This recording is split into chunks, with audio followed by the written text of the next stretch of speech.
They mocked human emergency services, until they witnessed us run into the flames. HFY tail. The Zaan delegation stood at the edge of the disaster zone, their frilled crests quivering with amusement. Their translator units buzzed as they whispered to one another, their alien words laced with disdain.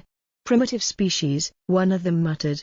Their reliance on emergency services is a testament to their frailty. Another Zaan clicked in agreement.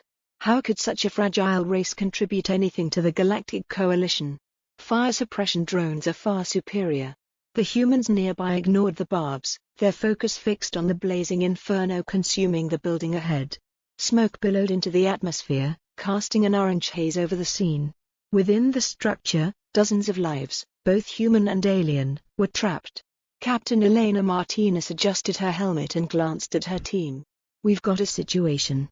Heat's rising fast, and structural integrity's compromised. But people are still alive in there. Her team nodded in unison, their faces resolute. The Zaan observer, a tall, iridescent figure named Krul, stepped forward.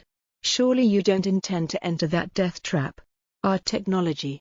Your drones won't make it in time, Martinez interrupted, her voice steady but sharp. We will. Before Krul could respond, the human team moved as one, sprinting toward the flames. The Zaan delegation watched in stunned silence. The heat was unbearable, even through their advanced protective gear, but the humans pushed forward.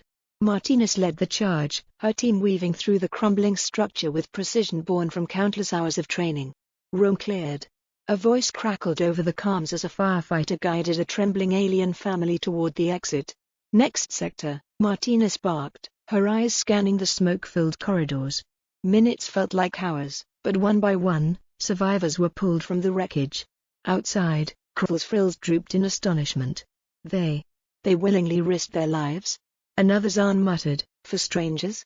By the time the last survivor was carried out, the building had begun to collapse. The human team emerged just as the structure gave way, their faces streaked with soot and exhaustion. Martinez pulled off her helmet, her hair plastered to her forehead. She locked eyes with Krul. That's why we do it. Krul stepped closer, his alien features unreadable. Finally, he spoke, his voice subdued. Your courage defies logic. The Coalition will hear of this. Martinez gave a tired smile. Courage isn't about logic. It's about doing what's right. As the humans tended to the survivors and prepared to head to the next emergency, the Zaan delegation stood in humbled silence, their earlier derision replaced with awe. That day, the Galactic Coalition learned what it truly meant to be human. The following weeks were a whirlwind for Captain Martinez and her team. The Galactic Coalition's news channels had been flooded with footage of the rescue, and humans, once dismissed as a primitive, reckless species, were suddenly a topic of intense interest across the galaxy. The Zaan delegation's report sparked debates on dozens of Coalition worlds. Some praised humanity's bravery, while others derided their actions as suicidal and inefficient. But for every skeptic, there was someone inspired by the footage of humans running into flames, defying death to save lives. One such individual was Krul, the Zaan observer who had witnessed the rescue firsthand. Against the wishes of his peers, Krul requested an extended stay on Earth to study human emergency services. His species prided itself on logical detachment, but Krul found himself captivated by the raw emotion and determination he had seen in the humans. Martinez wasn't thrilled about having an alien observer shadowing her team, but orders were orders. You stay out of the way, she said firmly on Krul's first day at the firehouse. This isn't a holodoc, we don't stop for commentary. Krul inclined his head, his frills fluttering in what Martinez had learned was a gesture of respect. I am here to learn, Captain, nothing more. It didn't take long for Krul to realize how much more there was to human emergency services than the chaos he had initially perceived. He observed the relentless drills, the meticulous planning, and the unshakable camaraderie of the team. The humans trained not just their bodies but their minds, preparing for scenarios that even the most advanced Zaan drones might struggle to handle. One day, the firehouse received a call that pushed the limits of even human resilience. An interstellar freight ship had crash-landed in a nearby city, its engines leaking radioactive plasma. The danger was unprecedented, even for Martinez's team. Radiation levels are off the charts, one firefighter said, checking their instruments. We can't stay in there long.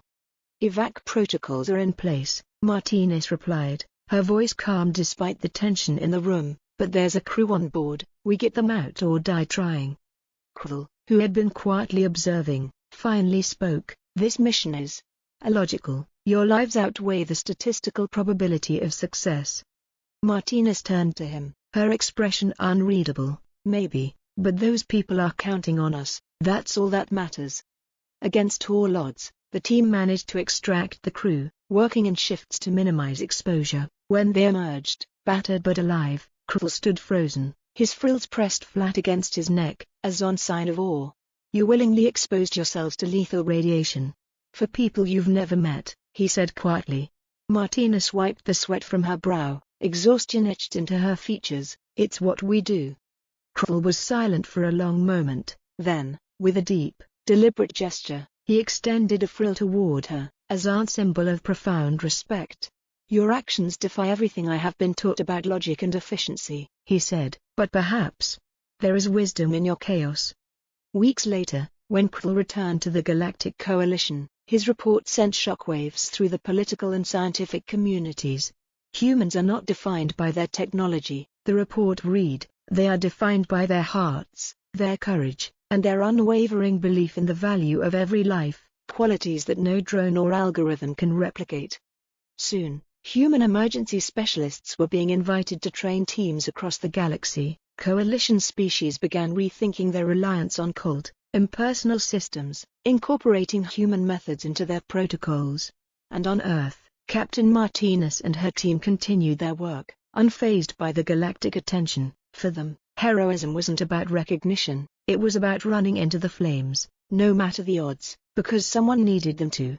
The years that followed saw a transformation in how the Galactic Coalition approached crisis response. Inspired by human methods, entire planets adopted hybrid emergency systems that combined advanced technology with the human touch, a willingness to adapt, improvise, and risk everything for the sake of others. Captain Martinez and her team became legends within the Coalition. While the world outside their firehouse grew larger and more interconnected, they remained grounded, continuing their work with the same determination that had first caught the galaxy's attention.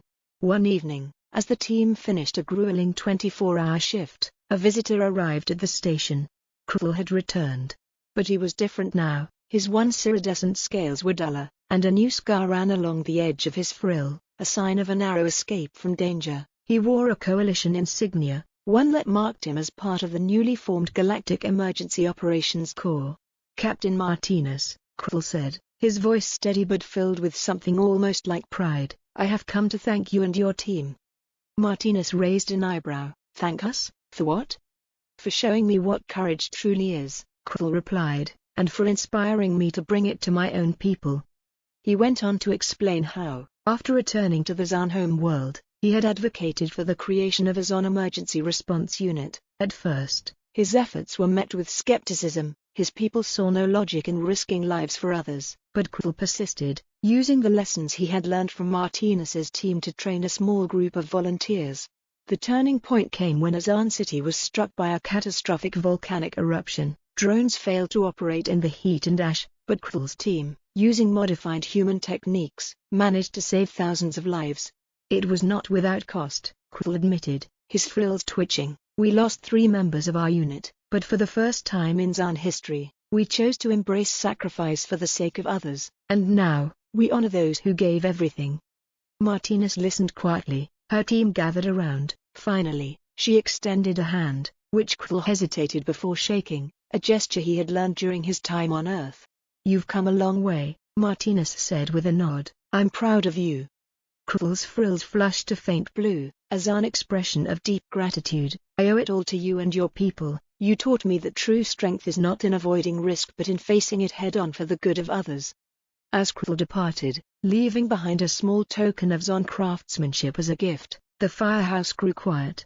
"Think we're gonna see more of this?" one firefighter asked, holding the alien token. Martinez leaned back in her chair, a faint smile on her face. "Yeah, I think we will." And they did.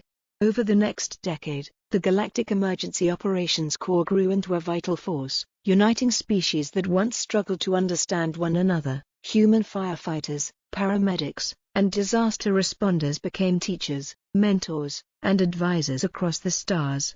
But back on Earth, in a modest firehouse where it all began, Martinez's team continued to suit up and answer every call, because for them, it wasn't about the galaxy's recognition. It was about the flames, and the people they were sworn to protect.